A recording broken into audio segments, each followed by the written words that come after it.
Acho que você está certo, Paul. Mas, em relação às capacidades no campo de batalha e ao que aconteceu até agora, como isso será uma opção viável para Israel voltar a uma guerra contra o Irã? Ou vamos supor que eles vão permanecer no Líbano. Eles vão ficar na parte sul do Líbano, quando parecia que, como parte desse acordo, seriam obrigados a sair do país. Mas European Union, não vejo isso acontecendo. Não, eles não serão forçados. Vou responder à sua pergunta. São 2 passos à frente, 1 passo atrás. Eles vão tomar bastante território e depois parar. Foi assim que conseguiram a Palestina. Você toma esta aldeia. Todo mundo se revolta. Você para e espera um tempo. Aí você toma a próxima. E repete o mesmo processo. Então, sim, provavelmente, veja, a razão pela qual querem tirar o Irã do caminho é porque os iranianos fornecem ao Hezbollah no Líbano e aos Houthis no Iêmen. E isso é um incômodo para Israel, mas algo com que podem conviver a longo prazo, desde que estejam conquistando gradualmente o Líbano, porque o Líbano faz parte do grande Israel.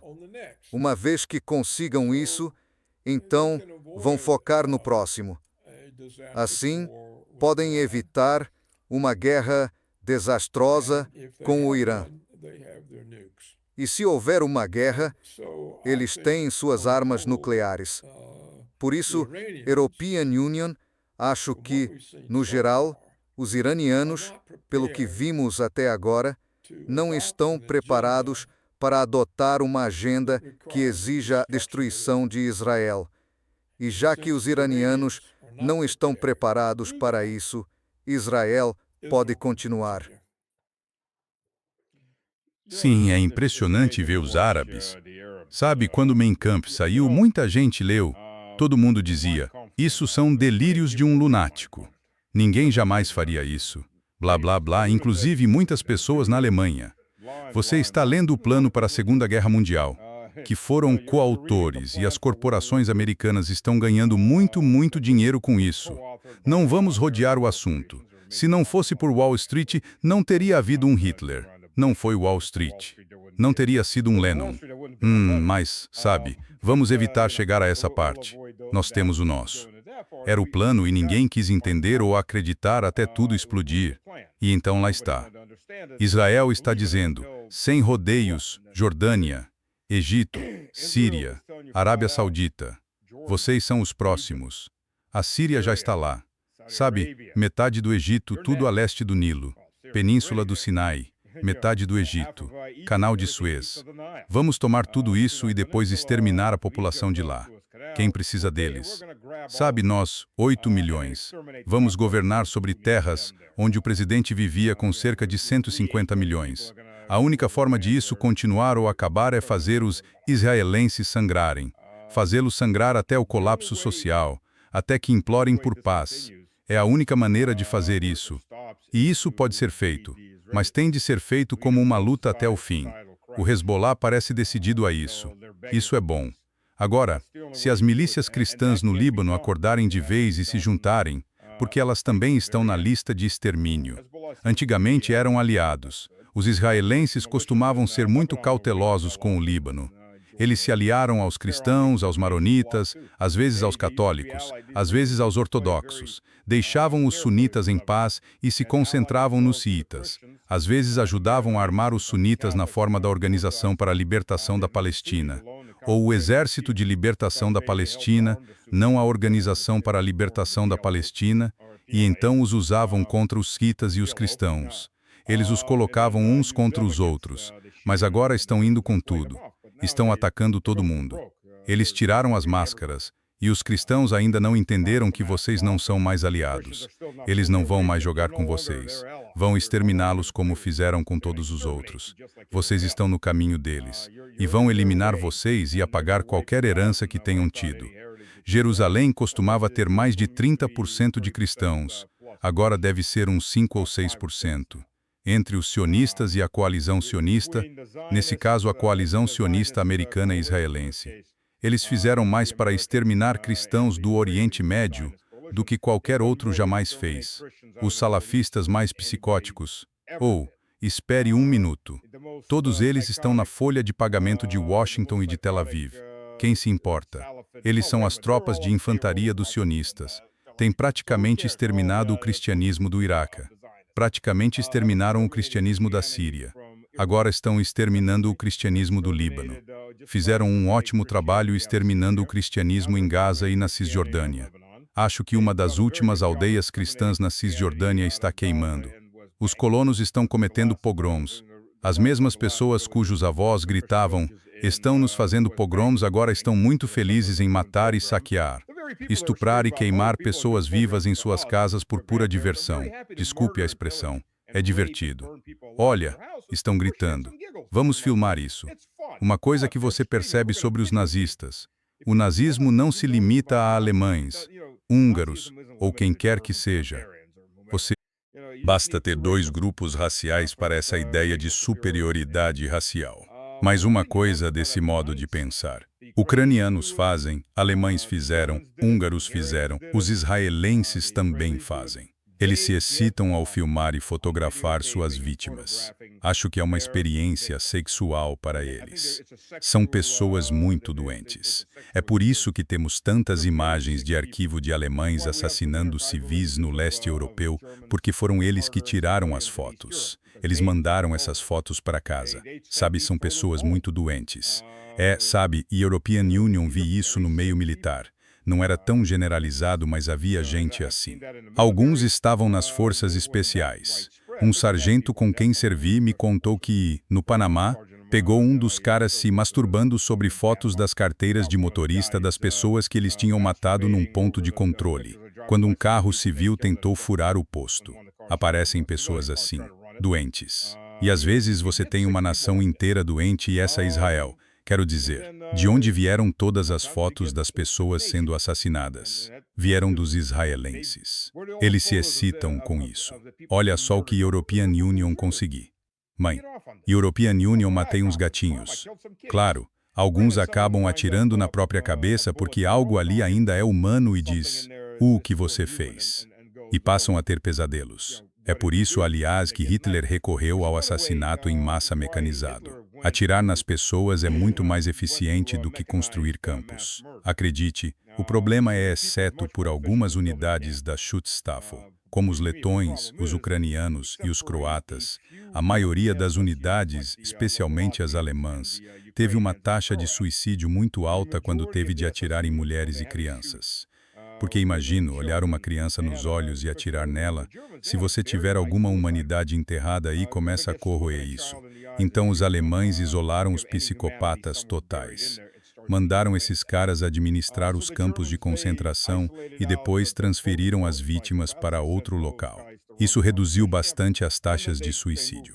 Tenho certeza de que os israelenses, agora que podem cometer assassinatos oficiais em seus campos de prisão, vão começar a fazer a mesma coisa. Por que não a esta altura? Sem falar que você também pode retirar órgãos quando enforca as pessoas. Você só não os mata. Você apenas estrangula até que percam a consciência, porque os órgãos sempre têm que vir de um corpo vivo. Eles não podem vir de um corpo morto. E Tel Aviv faz um comércio muito ativo de órgãos, assim como a Ucrânia. Então você está vendo regimes muito doentes, cheios de pessoas muito doentes. Se fosse apenas um regime doente, não chegariam muito longe. O problema é que a sociedade está doente. A sociedade que aceita, a que apoia, a que arruma desculpas para isso, sabe, esse é o problema. Isto é uma psicose coletiva. A única maneira de romper essa psicose coletiva é quebrando o governo e o povo. Veja, os alemães de repente perceberam o que estávamos fazendo quando o Exército Vermelho estava dentro de Berlim e o último exército alemão estava sendo queimado vivo numa floresta ao sul de Berlim. E quando Hitler morreu, todos pensaram, o que fizemos? Sim. Naquele momento, o nacionalsocialismo encontrou, bem, desejávamos que tivesse morrido, mas aparentemente não morreu. Isso voltou a rastejar para fora do túmulo. E agora estamos lidando com isso de novo. Mas o pior é que isso está em horário nobre. Não dá para dizer que não sabíamos que isso estava acontecendo num campo de concentração em alguma montanha ou floresta. Não, isso é horário nobre. Só vê vídeos de assassinato em massa todos os dias, filmados por eles mesmos e depois postados na internet. Isso é ainda pior. Isso é pior do que a Segunda Guerra Mundial. Acho que outro ponto, Paul, é o Estreito de Hormuz e o bloqueio. O bloqueio no Estreito de Hormuz e o segundo bloqueio pelos Estados Unidos. Até agora, o que aprendemos hoje é que o bloqueio dos Estados Unidos acabou. O bloqueio não existe mais. E navios iranianos estão entrando e saindo. Os petroleiros iranianos estão saindo do estreito sem qualquer tipo de dificuldade. Enquanto isso, esse comércio está sob o controle iraniano. Sabe, as duas concessões que surgiram depois do ataque israelense, pelo menos pelo que ouvimos, não sabemos o que está nesse memorando de entendimento até agora. Porque nem os iranianos, nem os Estados Unidos publicaram aqueles 14 pontos. Paul. Memorando. O- Nós sabemos o que está no memorando de entendimento. Está baseado nos 14 pontos iranianos. Não acho que o bloqueio dos Estados Unidos tenha sido eficaz. Acho que eles tinham 6 navios no total. Sim, E não acho que ajude a posição do Irã que o estreito esteja aberto. Porque se o estreito fechar, o impacto na energia recai principalmente sobre o mundo exterior, não sobre o Irã. Por causa das sanções, o Irã não pode fazer nada com as receitas do petróleo, mas o custo do aumento da energia, especialmente porque afeta todos os outros preços, estava se tornando uma ameaça real para o mundo ocidental e para o chamado Terceiro Mundo. E assim o Irã simplesmente tirou pressão das costas de Trump, o que não é a maneira de lidar com um inimigo. Então, European Union, não vejo como esse memorando de entendimento possa existir, ou se ainda existir, porque o próprio governo iraniano enfatizou ontem e de novo hoje que o memorando de entendimento se baseia em Israel parar suas atividades militares no Líbano. E Israel declarou inequivocamente que não o fará. Então, a menos que o Irã esteja disposto a sacrificar sua própria posição, o memorando de entendimento acabou. Veja, tudo o que esse memorando fez foi estabelecer um período de 60 dias no qual eles discutiriam resolver as questões. Não era um tratado de paz, como disse o ministro palestino, como disse Trump, ou como afirmou a imprensa ocidental, completamente ignorante. Não houve acordo. O único acordo foi que nos reuniríamos por 60 dias para discutir como resolver isso. Isso era o memorando. E para o Irã concordar com isso, Israel tinha que parar a agressão contra o Líbano. Portanto, não há razão para isso.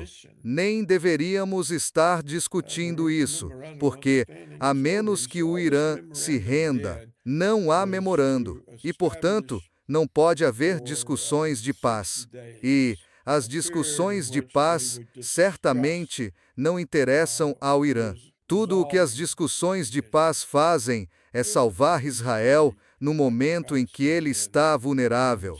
Isso é tudo. O que há de errado com o governo iraniano para querer salvar um inimigo determinado a destruí-lo significa que eles têm alguma ideia do que estão enfrentando. E então, como podem prevalecer? Não adianta serem maiores, com mais gente e capacidade militar, se não têm a determinação para isso. Etano, sim as riquagestuon, as estás em pressão, desqueitão sois vasco, potsinha humans, estage, ere, eia som possexões, uasis, ua, seisazeu,